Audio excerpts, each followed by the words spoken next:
Creían que España era solo siesta y fiesta. Que éramos la tierra del sol, la sangría y poco más.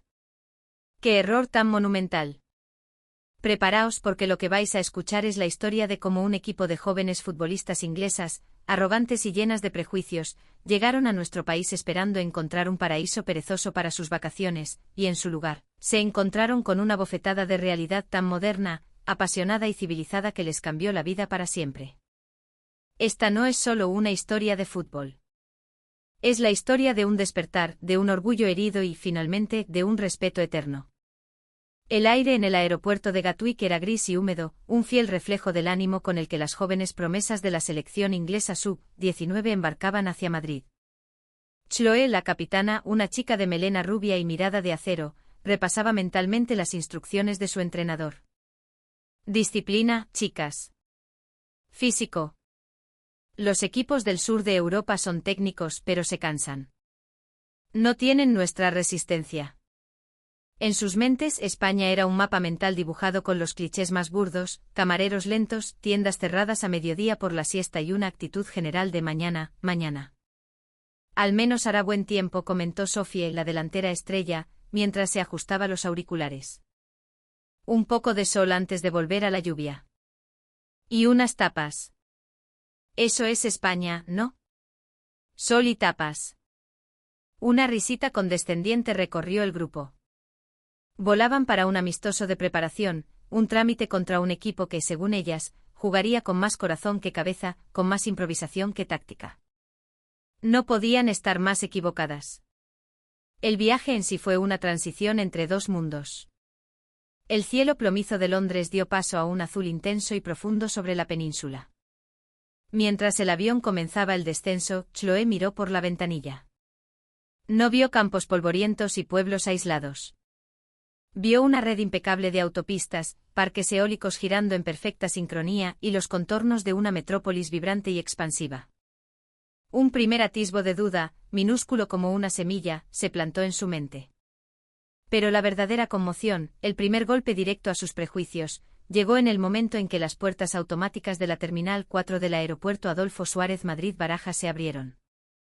El equipo entero se detuvo en seco, como si hubieran chocado contra un muro invisible. Sus bocas se abrieron al unísono. No estaban en un aeropuerto. Estaban dentro de una obra de arte colosal, una catedral del siglo XXI. Un techo ondulante como una ola gigante de bambú, se extendía hasta donde alcanzaba la vista, bañado por una cascada de luz natural que se filtraba a través de inmensos ventanales. Pilares de acero que cambiaban sutilmente de color, se alzaban hacia el cielo interior como árboles de un bosque futurista. El suelo, pulido hasta brillar como un espejo, reflejaba aquel espectáculo arquitectónico, duplicando la sensación de inmensidad y belleza. Esto es Madrid, balbuceó Sophie, bajando sus gafas de sol. Su voz, normalmente llena de confianza, era apenas un susurro de incredulidad. ¿Estás segura de que no hemos aterrizado en Dubái o en Singapur? Chloe no pudo responder. Estaba paralizada, recorriendo con la mirada la estructura. Había viajado por toda Europa. Había estado en los aeropuertos de Múnich, de Ámsterdam, de París. Eran grandes, eficientes, funcionales.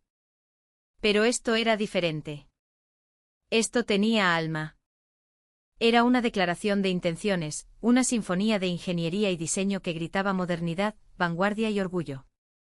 La imagen de una España anclada en el pasado, de pueblos blancos y burros, se hizo añicos en un instante, desintegrándose en mil pedazos ante la abrumadora evidencia de un país que no solo miraba al futuro, sino que lo construía. Avanzaron por la terminal, sus zapatillas deportivas chirriando levemente sobre el suelo impoluto. No había caos. No había desorden. La señalización clara y multilingüe las guiaba con una lógica impecable. Vieron a familias, a ejecutivos, a turistas de todo el mundo moviéndose con una fluidez asombrosa. Y entonces llegó el segundo shock, la gente. Acostumbradas a la reserva británica, a la distancia educada, esperaban indiferencia. En su lugar, encontraron calidez. Un empleado del aeropuerto, al ver sus chándales con el escudo de los 3 leones, se acercó con una sonrisa de oreja a oreja. Fútbol. ¿Inglaterra?, preguntó en un inglés chapurreado. Asintieron. El hombre levantó el pulgar y exclamó con una energía contagiosa: mucha suerte. Pero aquí gana España, ¿eh?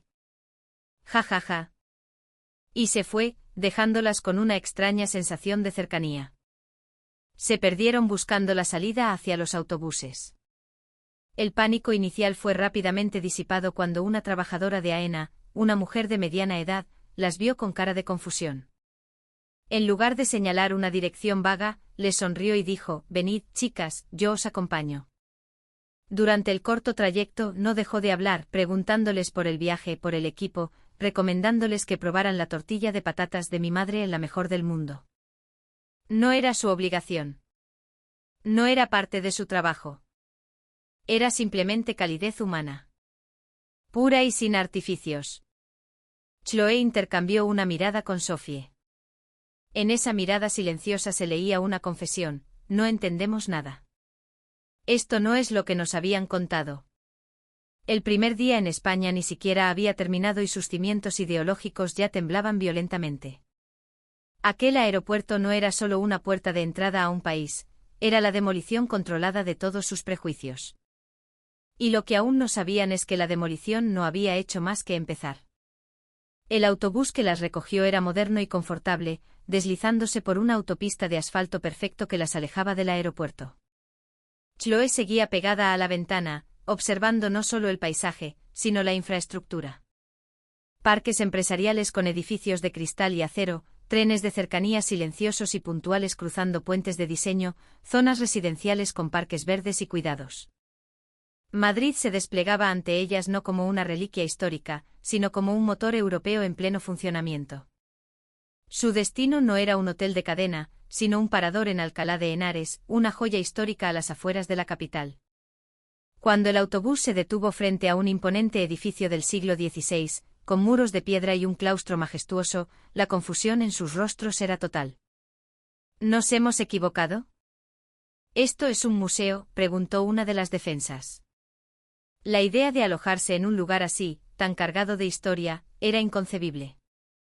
Esperaban un hotel funcional, no un palacio. Al cruzar el umbral, el contraste las dejó sin aliento. El exterior era pura historia de España, pero el interior albergaba un lujo contemporáneo de 5 estrellas. Habitaciones amplias con camas comodísimas, baños de diseño, wifi de alta velocidad y un servicio impecable, todo ello integrado con un respeto reverencial por la arquitectura original. Estamos durmiendo donde hace siglos dormían monjes o nobles. ¡Qué fuerte!, exclamó Sophie, saltando sobre su cama. Era la perfecta metáfora de lo que estaban descubriendo, una España que honraba su pasado glorioso sin renunciar a un presente de vanguardia. Pero la verdadera epifanía, la revelación que atacó directamente a sus sentidos, llegó a la hora de la cena. El entrenador las llevó a un restaurante tradicional en el centro de Alcalá. El local bullía de vida, una mezcla de familias, parejas y grupos de amigos. El sonido no era de gritos, sino de conversaciones animadas, de risas. El aire olía a gloria. Les sirvieron una tabla de jamón ibérico de bellota. Un maestro jamonero, con la solemnidad de un cirujano, cortaba las lonchas, finas como el papel de seda. Chloe cogió una. Era traslúcida, veteada de una grasa que prometía el cielo. Al ponerla en su boca, cerró los ojos. No era solo jamón. Era una explosión de sabor umami, complejo, profundo, que se deshacía en el paladar como la mantequilla más delicada. Fue una experiencia casi mística. Luego llegaron las croquetas, crujientes por fuera y con una bechamel tan cremosa y sabrosa que parecía derretirse. La tortilla de patatas, jugosa en su punto exacto de cuajado, un monumento a la sencillez elevada a la categoría de arte. Cada plato era una lección. Entendieron que la comida en España no era solo combustible, era cultura, era celebración, era una forma de amor. Estaban devorando siglos de tradición y pasión en cada bocado. Podría morir feliz ahora mismo, sentenció Sophie con la boca llena de tortilla, y nadie en la mesa se rió, porque todas sentían exactamente lo mismo. Esa noche el entrenador les dio permiso para dar un paseo por la plaza de Cervantes. Eran las 10:30. En Inglaterra a esa hora el centro de cualquier ciudad empezaría a llenarse de gente bebiendo en exceso, el ambiente enrareciéndose por momentos. Se prepararon para algo similar. Y una vez más España les dio una lección. La plaza estaba llena de vida, pero de una vida diferente. Abuelos sentados en los bancos charlando mientras sus nietos correteaban persiguiendo palomas imaginarias. Parejas paseando de la mano. Grupos de adolescentes sentados en el suelo comiendo pipas y riendo, sin una sola lata de alcohol a la vista. El ambiente era de una seguridad y una civilización abrumadoras. Era una fiesta, sí, pero una fiesta familiar, comunitaria, intergeneracional. Fue entonces cuando ocurrió el incidente que lo cambiaría todo. Inmersa en la belleza del lugar, Sophie dejó su pequeña mochila, que contenía sus botas de fútbol personalizadas y su teléfono, apoyada en un banco mientras se hacía una foto. Caminaron durante 10 minutos más antes de que un grito ahogado la detuviera. «Mi mochila. Me la he dejado en el banco». El pánico se apoderó del grupo. La sangre abandonó el rostro de Sophie. «Ya está. Me la han robado». Lo sabía. Tenía que pasar. Los estereotipos sobre los carteristas en el sur de Europa, profundamente arraigados, afloraron con violencia. Corrieron de vuelta a la plaza, esperando encontrar el banco vacío, preparándose para el drama de la denuncia, las llamadas para cancelar tarjetas y la pérdida irreparable de sus botas. Pero al llegar, encontraron una escena que jamás podrían haber imaginado. Junto al banco donde había estado la mochila, una pareja de ancianos estaba de pie, mirando a su alrededor con expectación. El hombre sostenía la mochila de Sophie en sus manos. Al verlas llegar corriendo y con cara de pánico, la mujer le sonrió con alivio. «Hija. ¿Esto es tuyo?», preguntó el hombre con un acento cerrado y amable. «La hemos visto aquí sola y hemos pensado a ver si la dueña vuelve. Llevamos aquí un cuarto de hora vigilándola, no fuera a ser que algún desalmado». Sophie se quedó sin palabras. Tomó la mochila, la abrió con manos temblorosas. Todo estaba allí. Las botas, el teléfono, la cartera. Intacta. Miró a la pareja de ancianos, luego a sus compañeras, y sus ojos se llenaron de lágrimas. No eran lágrimas de alivio, sino de vergüenza y gratitud. Intentó darles dinero, pero el hombre lo rechazó con un gesto casi ofendido. «¿Pero qué dices, mujer? Faltaría más. Para eso estamos. Que tengáis buena noche». Y se fueron, paseando lentamente como si lo que acababan de hacer fuera lo más normal del mundo. Porque para ellos lo era. Aquella noche, en el silencio de su histórica habitación del Parador, Chloé escribió en su diario: «Hoy me he sentido increíblemente estúpida. Vine a un país esperando encontrar ladrones y perezosos, y en su lugar he encontrado honestidad, calidez y una civilización que ya quisiéramos para nosotros. Nos han devuelto una mochila, pero siento que nos han robado algo mucho más grande, nuestra arrogancia». El día del partido amaneció radiante. Se dirigieron a la ciudad del fútbol de Las Rozas, el corazón de la Real Federación Española de Fútbol.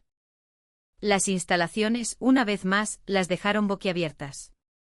Campos de césped que parecían alfombras de terciopelo, gimnasios equipados con la última tecnología, residencias para jugadores. Era un santuario dedicado al fútbol, construido con una seriedad y una profesionalidad que desmentían cualquier idea de improvisación.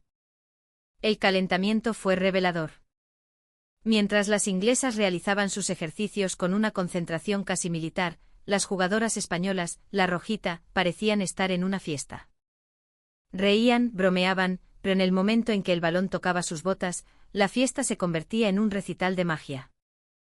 El control era exquisito, los pases milimétricos. Había una alegría en su forma de jugar, una alegría que Chloé nunca había visto en los campos de entrenamiento ingleses, donde todo era esfuerzo y sacrificio.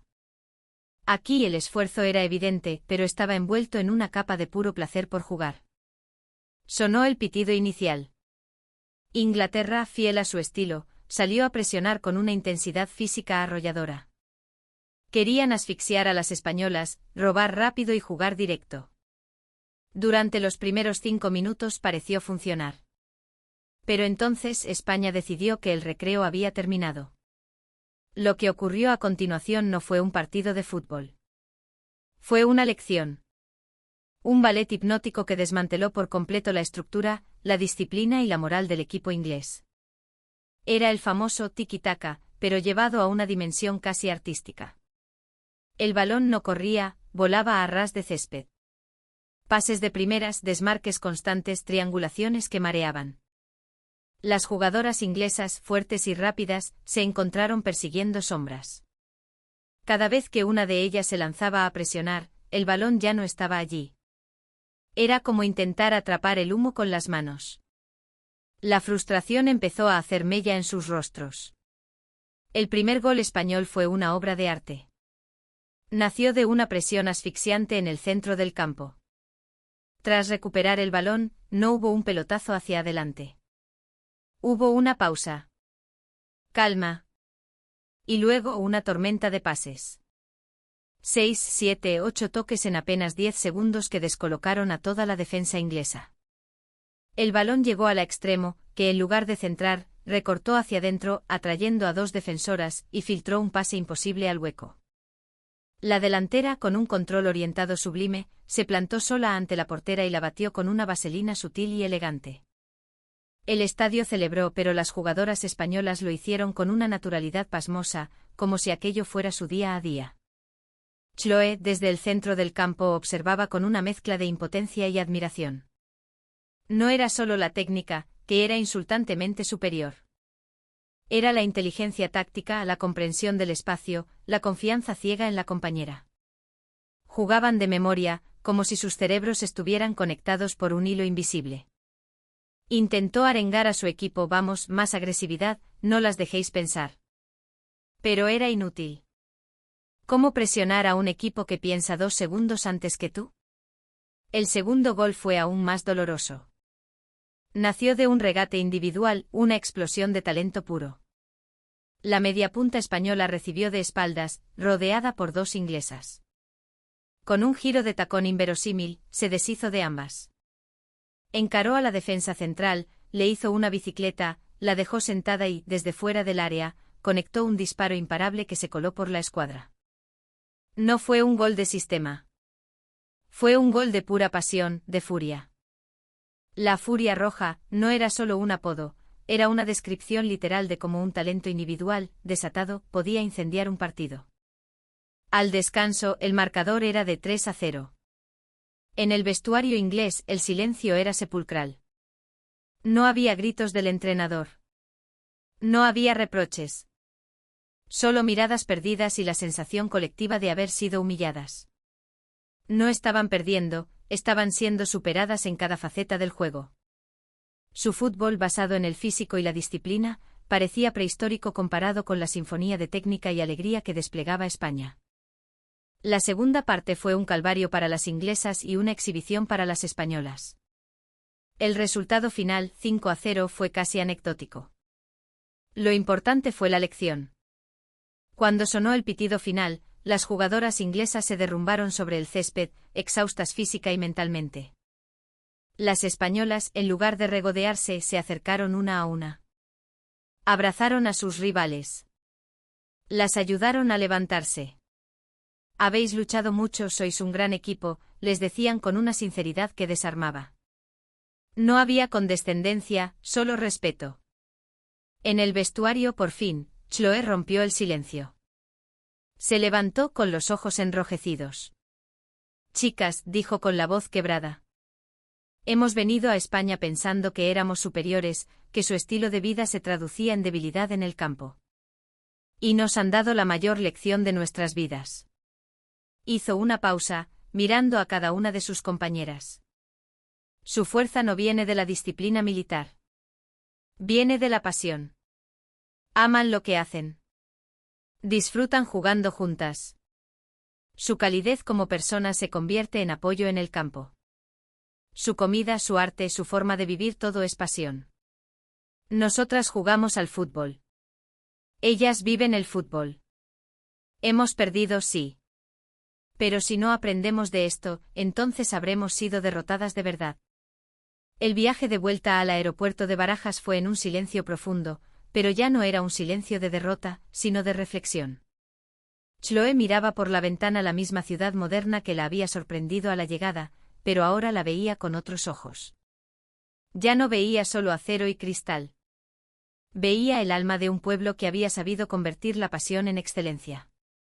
Al llegar a la Terminal 4 se detuvieron un instante en el mismo lugar donde se habían quedado paralizadas días atrás.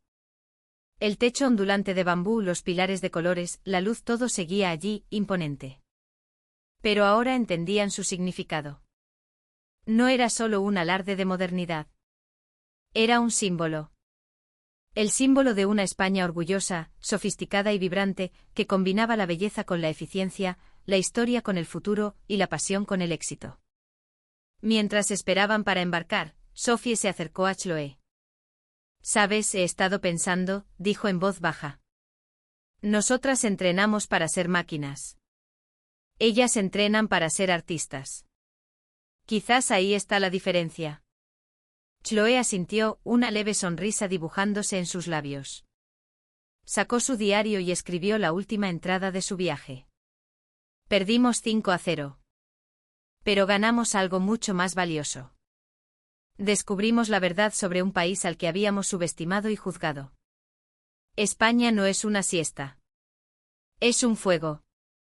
Un torbellino de pasión, talento y alegría de vivir que lo impregna todo. Y hoy, en un campo de fútbol en Madrid, tuvimos el privilegio de quemarnos con sus llamas. Volvemos a casa derrotadas, pero infinitamente más sabias. Gracias, España». El avión despegó, dejando atrás una tierra que las había despojado de su arrogancia y les había regalado, a cambio, una lección de humildad y una profunda admiración. Ya no volverían a pensar en siestas y fiestas. Pensarían en arte, en pasión, en tiki-taka.